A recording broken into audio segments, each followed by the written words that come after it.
ഒരു വശത്ത് യുദ്ധം നടത്തുമ്പോൾ ആരുമറിയാതെ ലോകത്തിന്റെ മറ്റ് ഭാഗങ്ങളിൽ വലിയ ചതികൾ കൂടെ നടത്തുകയാണ് അമേരിക്ക. കഴിഞ്ഞ ആഴ്ച അമേരിക്കയിൽ നിന്ന് അനധികൃതമായി ഇലക്ട്രോണിക് മാലിന്യം തായ്ലൻഡിൽ എത്തിക്കാൻ ശ്രമം നടത്തിയിരുന്നു. ലാ ചബാങ് തുറമുഖത്ത് അനധികൃതമായി ഇറക്കുമതി ചെയ്ത ഇലക്ട്രോണിക് മാലിന്യത്തിന്റെ വലിയ ശേഖരം പിടിച്ചെടുത്തതിനെ തുടർന്ന് തായ്ലൻഡ് അമേരിക്കയിലേക്ക് അത് തിരിച്ചയക്കാൻ ഒരുങ്ങുകയാണെന്ന് റിപ്പോർട്ടുകളും ഉണ്ടായിരുന്നു. കസ്റ്റംസ് അധികൃതർ, മലിനീകരണ നിയന്ത്രണ വകുപ്പ് എന്നിവയിലെ ഉദ്യോഗസ്ഥർ ചേർന്ന് നടത്തിയ പരിശോധനയെ തുടർന്നാണ് ഏകദേശം 284 ടൺ ഭാരം ചരക്ക് കണ്ടുകെട്ടിയത്. ഏകദേശം 2,85,000 കിലോഗ്രാം ഈ മാലിന്യങ്ങൾ വഹിച്ചുകൊണ്ടുവന്ന 12 ഷിപ്പിംഗ് കണ്ടെയ്നറുകൾ ഈ ഓപ്പറേഷനിൽ പിടിച്ചെടുത്തതായും അവ അമേരിക്കയിലേക്ക് തിരിച്ചയക്കുമെന്നും തായ്ലൻഡ് ഉപപ്രധാനമന്ത്രി സൂചാഡ് ചൊംക്ലിൻ സ്ഥിരീകരിക്കുകയും ചെയ്തു. അപകടകരമായ ഇലക്ട്രോണിക് മാലിന്യം ഹെയ്ത്തിയിൽ നിന്നുള്ള സ്ക്രാപ്പ് മെറ്റലാണെന്ന് തെറ്റായി ലേബൽ ചെയ്താണ് എത്തിക്കാൻ ശ്രമിച്ചത്. 100% അന്താരാഷ്ട്ര പ്രോട്ടോകോൾ പാലിക്കുന്നതിനായി കൂടുതൽ പരിസ്ഥിതി മാലിന്യങ്ങൾ തള്ളുന്നത് തടയുന്നതിനായി തായ്ലൻഡ് ഉദ്യോഗസ്ഥർ നിലവിൽ ഗതാഗതത്തുള്ള 714 അധിക കണ്ടെയ്നറുകളും ട്രാക്ക് ചെയ്യുകയാണ്. തുറമുഖത്ത് നടത്തിയ പരിശോധനയിൽ സ്റ്റേറ്റ്മെന്റും വസ്തുക്കളും തമ്മിലുള്ള പൊരുത്തക്കേട് തിരിച്ചറിഞ്ഞപ്പോഴാണ്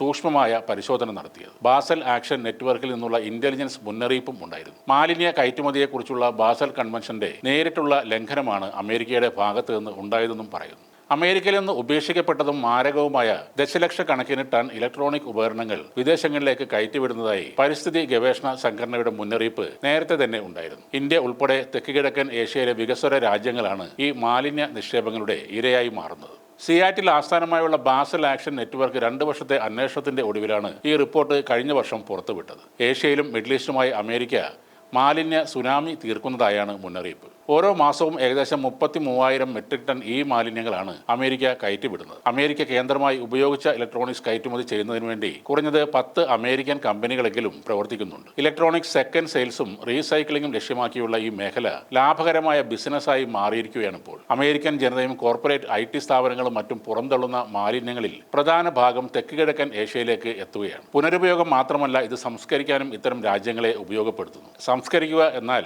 ഏറ്റവും അശാസ്ത്രീയമായ കത്തിക്കലോ അല്ലെങ്കിൽ കുഴിച്ചുമൂടലോ ആണ് സാധാരണ ചെയ്യുന്നത്. 2022 ലോകം 62 ദശലക്ഷം മെട്രിക് ടൺ മാലിന്യം പുറന്തള്ളി റെക്കോർഡ് സൃഷ്ടിച്ചിരുന്നു. 2030 ആകുമ്പോഴേക്കും അത് 82 ദശലക്ഷമായി ഉയരുമെന്നാണ് കണക്ക് കൂട്ടുന്നത്. ലോകത്തിലെ മൊത്തം ഈ മാലിന്യത്തിന്റെ പകുതിയോളം ഉൽപ്പാദിപ്പിക്കുന്നത് അമേരിക്കയാണ്. അവയുടെ ദൂഷ്യഫലങ്ങൾ മുഴുവൻ ഏറ്റുവാങ്ങുന്നത് ഏഷ്യൻ രാജ്യങ്ങളുമാണ്. പലതും കുഴിച്ചുമൂടുന്നു, ചിലത് അനൗപചാരിക സ്ക്രാപ്പ് യാർഡുകളിൽ അവസാനിക്കുന്നു. അവിടെ തൊഴിലാളികൾ അത് കത്തിക്കുകയോ അല്ലെങ്കിൽ പൊളിച്ച് മാറ്റുകയോ ചെയ്യുന്നു. മനുഷ്യരുടെ ആരോഗ്യത്തെയും പരിസ്ഥിതിയെയും സംരക്ഷിക്കുക എന്ന ലക്ഷ്യത്തോടെ ഉണ്ടാക്കിയ അന്താരാഷ്ട്ര കരാറാണ് ബാസൽ കൺവെൻഷൻ. 1989 അംഗീകരിക്കപ്പെടുകയും 92 പ്രാബല്യത്തിൽ വരികയും ചെയ്തു. ഇത് അപകടകരമായ മാലിന്യങ്ങളുടെ അതിർത്തി കടന്നുള്ള നീക്കങ്ങൾ നിയന്ത്രിക്കുന്നു. കൂടാതെ മാലിന്യം കയറ്റുമതി ചെയ്യുന്ന രാജ്യങ്ങൾ അത് ഇറക്കുമതി ചെയ്യുന്ന രാജ്യങ്ങളുടെ രേഖാമൂലമുള്ള സമ്മതം നേടണമെന്ന് ആവശ്യപ്പെടുകയും ചെയ്യുന്നു. ഈ ഉടമ്പടിയിൽ ഒപ്പുവെച്ച രാഷ്ട്രങ്ങൾക്ക് മാത്രമാണ് ഇത്തരത്തിൽ മാലിന്യം അയക്കാൻ നിയമപരമായ അവകാശമുള്ളത്. എന്നാൽ അമേരിക്ക ഈ ഉടമ്പടിയിൽ ഒപ്പുവെക്കാത്ത ഏക രാജ്യമാണ്. അവരാണ് ഏറ്റവും അധികം മാലിന്യം പാവപ്പെട്ട മനുഷ്യർ താമസിക്കുന്ന രാജ്യങ്ങളിലേക്ക് കയറ്റിവിടുന്നത്. അതും കള്ളപ്പേരുകളിലും